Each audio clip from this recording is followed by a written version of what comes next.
Do you know what I like to do before I hit the gym? I like to look at some baseball cards. I have an extra special one today. I have more of an obscure player a lot of you won't know, but he's very significant in baseball history. And then I re-slabbed some more cards with my slabs, and I'd like to show those to you afterwards. But first, on to my special card. This is a 1906 Fan Craze Jack Taylor. Jack Taylor pitched 187 consecutive complete games. He was an ERA leader in 1902. He was a World Series champion in 1907. He had a career ERA of 2.65. He only has 4 cards that I'm aware of. The 1903 E107, super rare card. 1904 Allegheny playing card, another rare card. And the 1907, they had postcards of just the Chicago Cubs, and they're super hard to find. I only have 1. So, to the best of my knowledge, he has 4 cards. And this was the one I think I had the most chance of getting. So, I'm real excited to get this card. Otherwise, I may not have him represented in my collection. Jack Taylor. Alright, I reholdered some cards. First, I have one of the first Cuban players in baseball history. And this is from the T207, otherwise known as the brown background set. And this is Armando Marsans.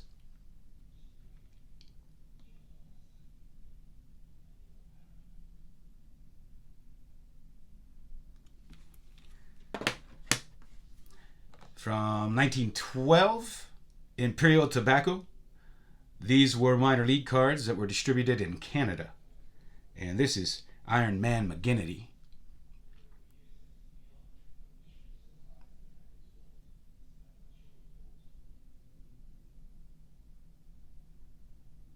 There are only a few big leaguers in that set. Here's another one.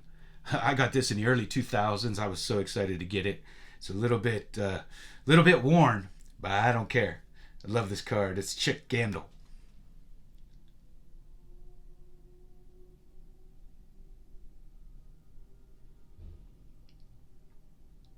Of course, the main guy on the 1919 Black Sox. Alright, I showed you one of my favorite all-time cards, the 1973 all-time home run leaders. And I decided, since I love it so much, I need the O-Pee-Chee one too. Now I have to tell you, the O-Pee-Chee one is hard to find. And they're all miscut. All off-center, every one I've ever seen. So, if you ever find one centered, grab it up and send it to me.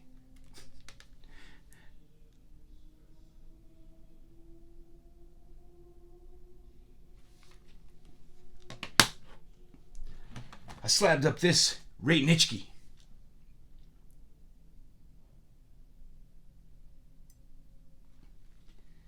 And this Johnny Unitas.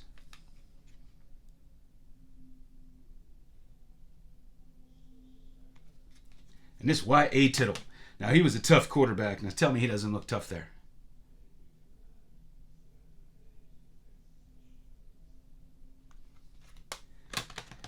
I have a signed copy of the 61 Fleer Lloyd Wayner.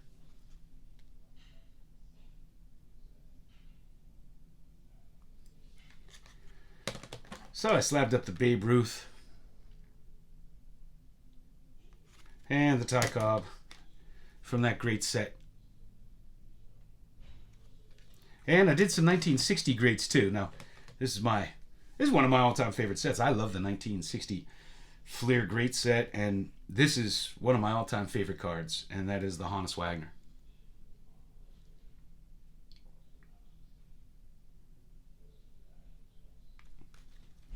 Here's a Babe Ruth.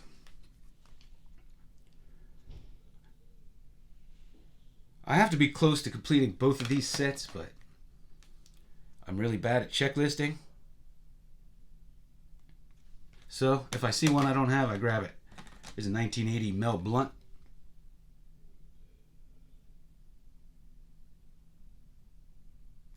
Card I've had for many decades. It's one of the first basketball cards I ever had. Moses Malone.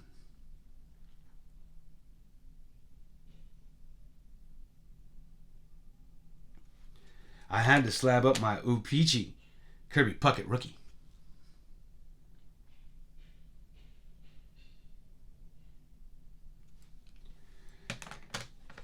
And I have this set in a binder, but I have PSA sleeves. So I slabbed these three up, and I'll put them back in my binder. The Don Mattingly rookie, Darryl Strawberry, and Andy Van Slyke.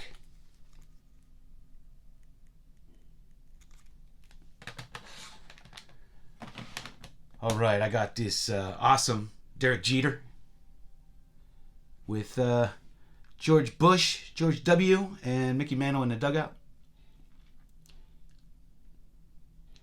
I'm assuming most of you know this card, but if you don't, George W. Bush is in the stands and Mickey Mantle is in the dugout. And I believe this was a parallel. I don't really know. But this is the version with those. A really cool card. And here's a Albert Pujols rookie.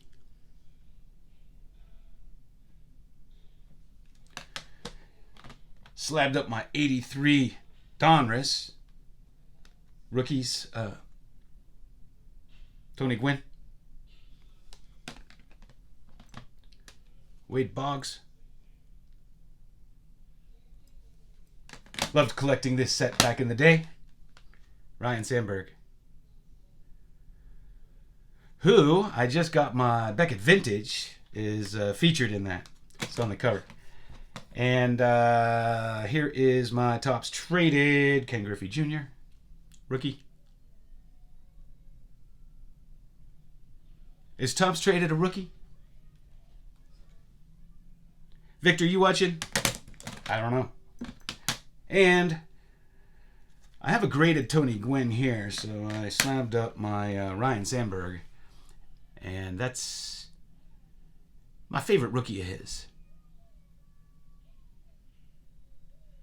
Probably my favorite, well, one of my favorite cards in the set. But since it's a rookie, it gets up there, I guess. And the Wade Boggs. Not my favorite Wade Boggs rookie, but it's a Wade Boggs rookie. And he was phenomenal. So that's what I have for you. I have a lot more to show, but I gotta go. Thanks for hanging out with me.